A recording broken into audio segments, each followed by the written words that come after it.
Jessica, I bet you had a nickname about your height. They call you Stilts. Hey, Stilts. Hey, can you unscrew that light bulb, Stilts? No. Look, I really don't know who in the hell told Greg Gutfeld that he was funny, but he really isn't. And every single time he attempts to do a comedy show, literally no one laughs or they're fake laughing. So I really don't know who told him that he had talent in this area, but he absolutely has none.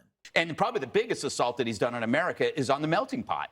I mean, that's a prime American value, and he's turned the dial up on the melting pot by embracing oppression politics, right? He's now put a target on whites, saying that there's this huge villain, right? Extreme white MAGA, extremist white supremacists, but they really can't find them. But who knew that the face of like an anti-American revolution would be Joe Biden's face? Correct me if I'm wrong, but one of the key promises that Joe Biden made on the campaign trail in 2020 was that nothing would fundamentally change. And he's absolutely kept his word on that. He doesn't fight really hard for the working class. He doesn't fight really hard for racial issues. So it's ridiculous for Greg Gutfeld to sit up here and pretend like Joe Biden's trying to make a target out of white people. Joe Biden is an 80-plus-year-old white man. That's what he is. He's not making a target out of himself.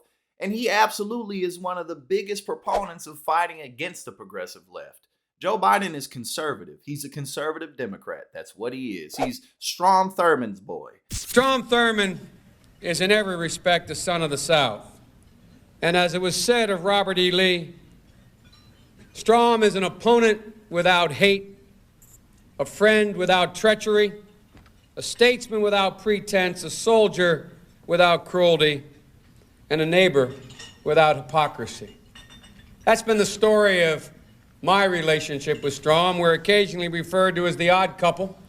Little did anyone think, including me, that when I had an opportunity to be a ranking member with Strom, that I would grow to have such genuine and deep affection for him. That's who Joe Biden is. So for Greg Gutfeld or anybody else in the Republican Party or across Republican news outlets to claim that Joe Biden is trying to put a target on white people, that's absolutely ridiculous. Wokeism is so absurd.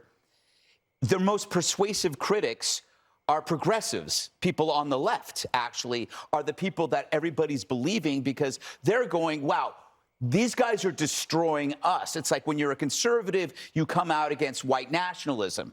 And this is kind of the mirror image. Wokeism is like that. In fact, I would argue that wokeism is every bit as racist as white nationalism. And then to claim that wokeism is the mirror image of white supremacy. How? In what way? Because first and foremost, as your Lord and Savior Donald Trump pointed out recently, nobody can even define woke. It's gone sick. And I don't like the term woke because I hear woke. You know, it's like just a term that half the people can't even define it. They don't know what it is. Ron DeSantis' entire campaign is, I'm not woke.